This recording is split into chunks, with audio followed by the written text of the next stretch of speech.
क्या आप सभी ने कभी ये गौर किया है कि जुमा की नमाज होती है, संडे का मास होता है, मगर हिंदुओं के पास क्या है?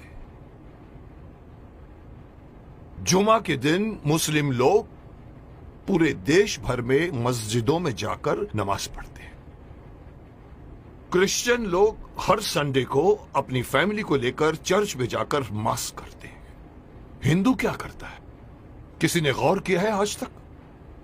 और फिर हम शिकायत करते हैं कि हमारे में एकता नहीं है। मुझे कल एक डिस्टर्बिंग चीज देखने को मिली टीवी पर। विश्लेषण करके मुझे बताया गया है, मैंने देखा कि पूरे वर्ल्ड में 190 करोड़ मुस्लिम्स हैं, मुस्लिम राष्ट्रों से मिलाकर। हिंदुस्तान में 100 करोड़ हिंदू हैं, लेकिन वो 190 करोड़ मुस्लिम एक कॉल पर इकट्ठे हो सकते हैं, हो जाते हैं। अगर मैं सिंपल वे से कहूं, एक सीटी मारते ही सब लोग एकजुट हो सकते हैं। क्रिश्चियन लोग मिलकर एक दूसरे से फोर्स बन सकते हैं, लेकिन हिंदुओं का क्या भाई? कोई हिंदुओं के पास में कोई एक ऐसी मैकेनिज्म है जिसके द्वारा पूरे 100 करोड़ हिंदू जाने एक दूसरे को? अरे साहब, नेक्स्ट फ्लैट में कौन रहता है हमें यह भी नहीं पता होता। मुंबई सिटी या हर सिटी की ये बात है। मैं ये कहना चाहता हूं कि हिंदुओं को अगेन मैं वही कहूंगा कि मैं कहना चाहता हूं कि मुझे पता नहीं कि मेरी बात में कितना वजन है, लेकिन मैं पूरे देश के धर्माचार्यों को, मैं देश के पूरे संत समाज के जो बड़े बड़े आसीन पदासीन है, मैं उनको कहना चाहूंगा, आह्वान कीजिए, आप एक दिन मुकर्रर कीजिए, एक दिन फिक्स कीजिए, हफ्ते में एक दिन आप अपना लीजिए। और अगर मुझसे पूछो तो वो मंगलवार आ सकता है, क्योंकि मंगलवार हनुमान का दिन है, हनुमान जी का दिन है। एक दिन मुकर्रर कीजिए, एक दिन फिक्स कीजिए, जिसमें पूरे देश भर के लोग अपने अपने इलाके के मंदिरों में जाकर 1 घंटे के लिए बैठ जाएं। क्या करेंगे आप लोग बैठकर? मुस्लिम लोग नमाज पढ़ते हैं, क्रिश्चियन लोग उनका एक अपना सिस्टम होता है, उनके फादर बोलते हैं।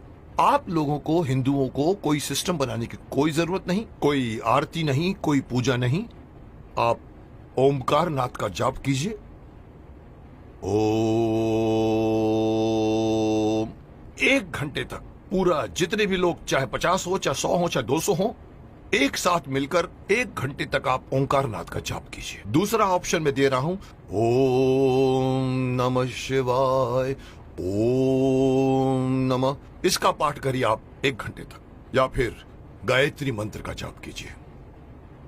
अब आप देखिए मैं क्यों इस बात को उठाना चाहता हूं, क्योंकि हमारे हिंदुओं में ये एक बहुत बड़ी मान्यता है कि अपने आप को बहुत सहिष्णु मानते हैं और कहते हैं हिंदू हमारा धर्म, हमारा हिंदू समाज अपने धर्म के प्रति जागरूक नहीं है, अपने धर्म के प्रति पूरी तरह से कमिटेड नहीं है धर्म। कहते हैं हमारा हिंदू धर्म धर्म नहीं है, हमारा धर्म जो है वे ऑफ लाइफ है। मैं हमेशा से मना करता हूं, धर्म था, है और रहेगा। और जब तक आप इसको अपना धर्म नहीं मानोगे, तब तक आपके अंदर कभी भी एकता नहीं आएगी, कभी भी आपके अंदर मोटिवेशन नहीं आएगा, कभी भी आपके अंदर फोर्स नहीं आएगा।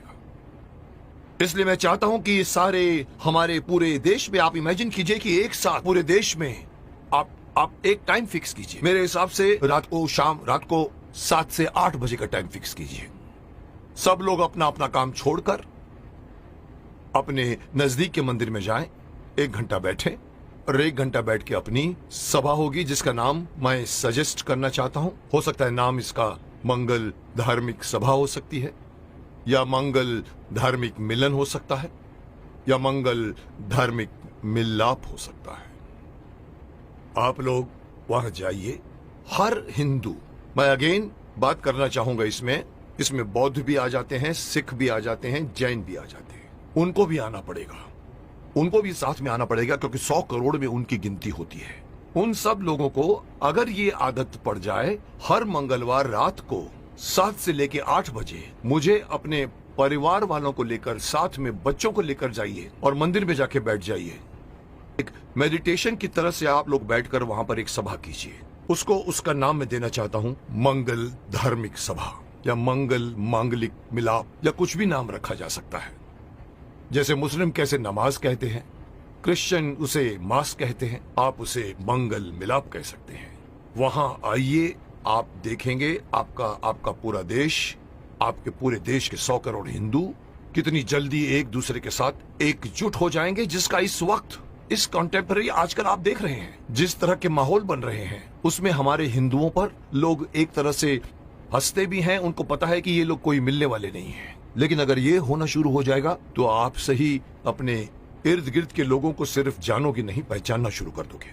जैसे कि मैंने कहा कि सिटीज में पता भी नहीं होता कि नेक्स्ट फ्लैट में कौन रहता है। इस बहाने आप आइए, बाहर निकल कर आइए, अपनी ड्यूटी मान कर आइए। मैं हर हिंदू को कहना चाहूंगा, और इसके लिए मेरी बात नहीं, मैं बड़े बड़े जो हमारे धार्मिक हमारे जो संत हैं, गुरु हैं, उनको मैं आह्वान करना चाहूंगा कि आइए आगे और अनाउंस कीजिए कि हर मंगलवार को 7 बजे से 8 बजे हर हिंदू को किसी नजदीकी मंदिर में जाकर 1 घंटा बैठकर आपको मेडिटेशन करना पड़ेगा। जो बैठेगा उसको भी फायदा होगा, क्योंकि मेडिटेशन में बहुत ताकत है।